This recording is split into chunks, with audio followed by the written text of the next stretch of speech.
Kemudian yang selanjutnya yaitu menghitung delta H dengan hukum Hess. Nah, hukum Hess itu ingat bahwa perubahan entalpi suatu reaksi itu bergantung hanya pada keadaan awal dan akhirnya saja. Nah, jadi tidak bergantung pada bagaimana jalannya atau proses gitu ya.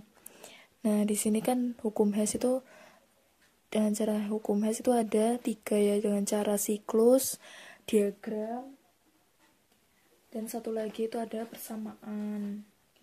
Persamaan reaksi. Nah, jadi di sini ada siklus Hess. Begitu contohnya, yang pertama contohnya itu ada yang berbentuk segitiga gitu ya.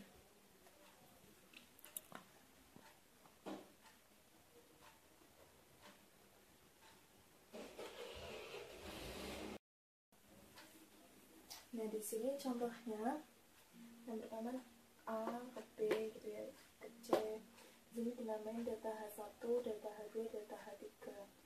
Nah, persamaannya gimana? Jadi delta H1 dikurangi delta H2. Kenapa dikurangi? Karena di sini adalah pucuk sama pucuk. Kalau pucuk sama pucuk itu berarti dia negatif karena berlawanan kayak gitu. Kemudian delta H3 itu negatif delta H3. Kemudian di sini delta H1 sama dengan delta H2 ditambah delta H3. Di sini kenapa ditambah? Karena mereka itu searah kayak gitu. Kemudian contoh yang kedua itu berbentuk kotak ini ya. Ingat, reaksi bergantung pada keadaan awal dan akhirnya saja. Delta H1 kemudian sama dengan delta H4. Karena di sini kok delta H4? Karena di sini adalah buntut. Di sini buntut dengan buntut. Kalau buntut dengan buntut, maka dia hasilnya adalah positif. Karena dia adalah searah kayak gitu. Kemudian ini delta H3 itu dia adalah pucuk sama pucuk. Kalau pucuk sama pucuk berarti dia berlawanan kayak gitu, jadi dia negatif. Sini negatif juga karena sama kan, berlawanan dengan H4, delta H4 kayak gitu. Jadi persamaan reaksinya dari siklus ini adalah delta H1 dikurangi sama dengan delta H4 kurangi delta H3 dikurangi delta H2 gitu. Kalau yang ini nanti delta H1 sama dengan delta H2 ditambah delta H3 kayak gitu, atau pakai yang atas hasilnya sama dengan 0 itu. Nah, jadi cara menghitung delta H dengan hukum Hess itu kan tadi yang pertama itu ada siklus. Nah, yang kedua ini ada diagram Hess atau diagram tingkat energi. Nah, disitu udah ada contohnya dan ada gambar diagramnya. Delta H1, delta H2, dan delta H3. Nah, gimana sih persamaannya? Jadi langsung saja dituliskan delta H1 karena disitu merupakan panah utama atau panah yang paling panjang. Sama dengan delta H2 ditambah delta H3. Kenapa sih disitu ada positif gitu ditambah gitu ya?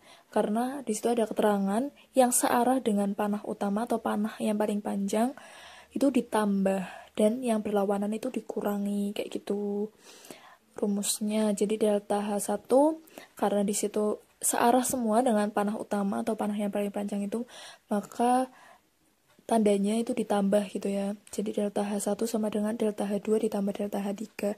Dan nanti untuk lebih jelasnya bisa dilihat di soal-soal LKS atau buku paket lain itu untuk soal latihan soalnya, karena di situ biasanya ada angka-angkanya itu, dan nanti delta H1 berapa, delta H2, delta H3 kayak gitu.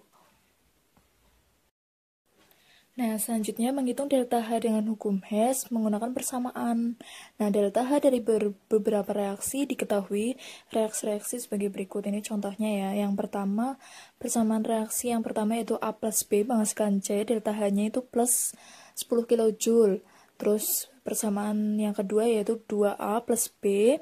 Reaksi yang kedua ya menghasilkan D, delta H-nya di plus 20 kJ.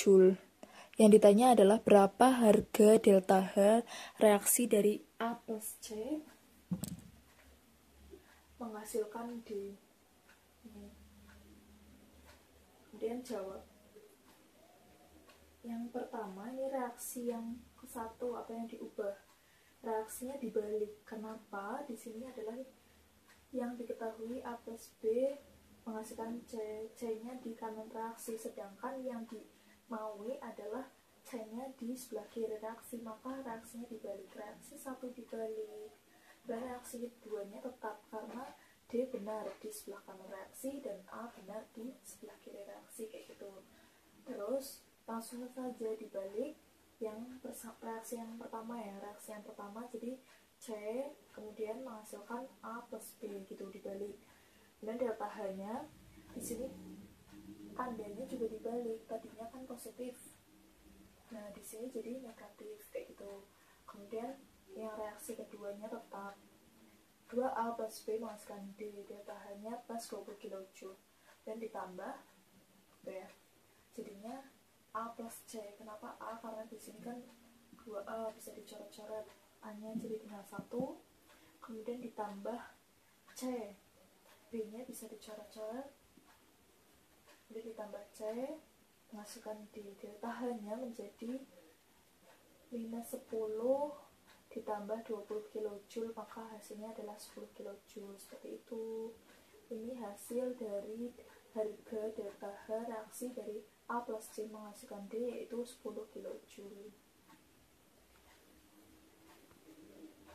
Sini ada keterangan jika reaksi dibalik maka tanda dari delta H-nya itu juga ikut dibalik gitu ya. Nah, jika reaksinya dikali maka delta H juga ikut dikali. Jika reaksinya dibagi maka delta H-nya juga ikut dibagi. Seperti contoh yang tadi itu dari reaksi C yang reaksi 1 gitu ya, itu delta H-nya kan reaksinya dibalik tuh, jadi delta H-nya juga dibalik.